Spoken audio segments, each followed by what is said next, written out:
You can see I've done this a little bit down here.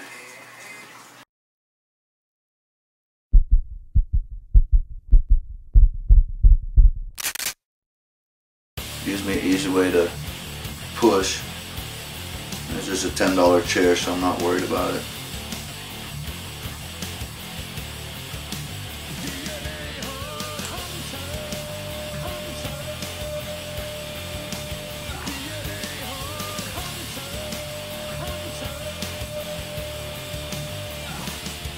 When I get to this rivet, I'm just going to do one long stitch and skip right over the top of it, where that rivet's at.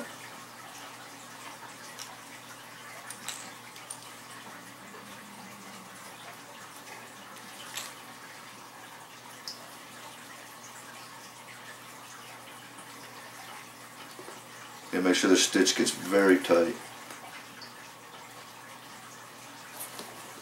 So the next, make sure the next couple are tight as well, very, very tight. It should all be, if you take pride in your work. Even the back should be a pretty nice straight line. Mine wavers a little bit. Alright, so now that I got it stitched all the way down around, and I just did a straight stitch coming across right here, that's where I'll punch that rivet in after. I still have to glue this closed. I have to bring this around and glue this piece in. This is going to be the belt loop. And then later we'll trim it up and we'll do some sewing in the snap up here. So now I've got to glue this up, get this glued, and then we'll punch holes in it after. Leave your thread in, don't disconnect. One of the first things I want to know is whether this thing is actually fitting right.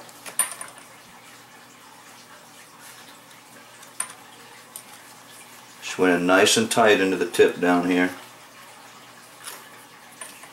Snug.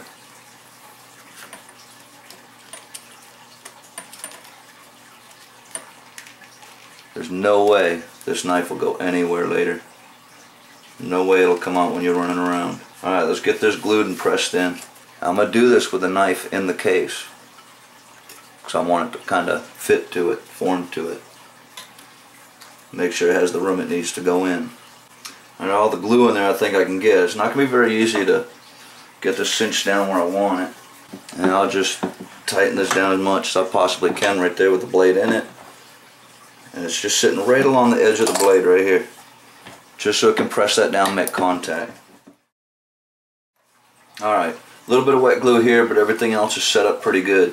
What I'm going to do now, I'm going to punch my rivet hole here and here. I'm going to punch all my holes for stitches, and then I'm going to stitch this up. You see how short my threads become. When I get to the end of my line, instead of pulling it through, cutting it, I'm going to back stitch this one. It looks a little bit better. What back stitching is you pull it all the way back out and then come back to the hole you've already stitched and start stitching back down through the same holes. You want to stay a little bit to the side at a little bit different angle just so you don't cut them.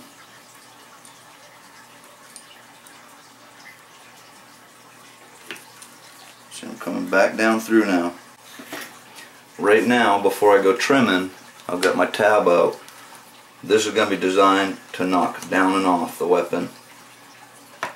So I'm just kind of seeing what's it going to look like. What do I want to do here? This is going to get folded back to give me a clean edge. A couple stitches put in will have a snap. So I'm just trying to figure how and where do I want to trim this. And I can already see where I'm going to do it. I'm just going to keep it slightly back. Just a touch. So that'll get trimmed back in here. If I really wanted to, I can trim it down and back. But there's really no need.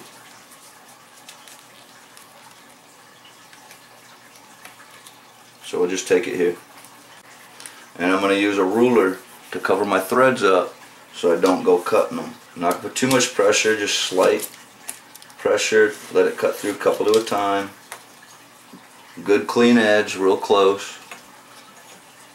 Don't want to get too close, but you want to be close. The sharpness will wear off after a while of use.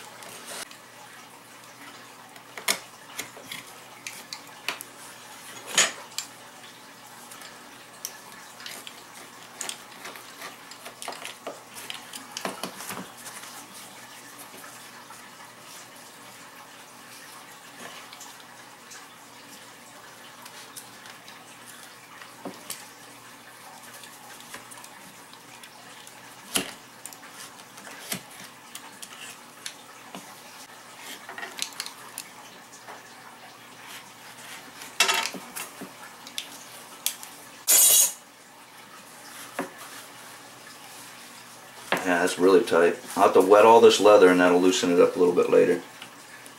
And it's going to come off right with it, all the way down through.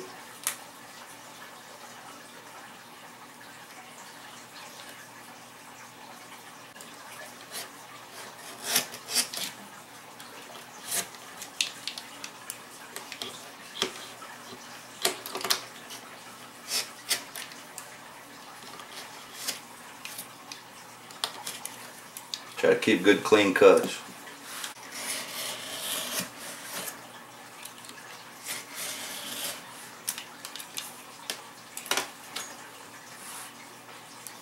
And just clean up this last little bit down here in the end. So far so good, guys.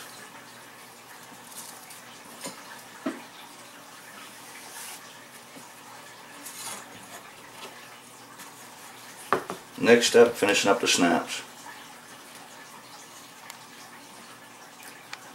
Taking a couple hours, probably about 2.5 hours so far, but not too bad. I mean, considering what you're getting. I'm getting a free camera for making this. And it's taken me way too long to make it. I've had this knife for about 3 months, just been sitting on the project. I do apologize for that, Julio.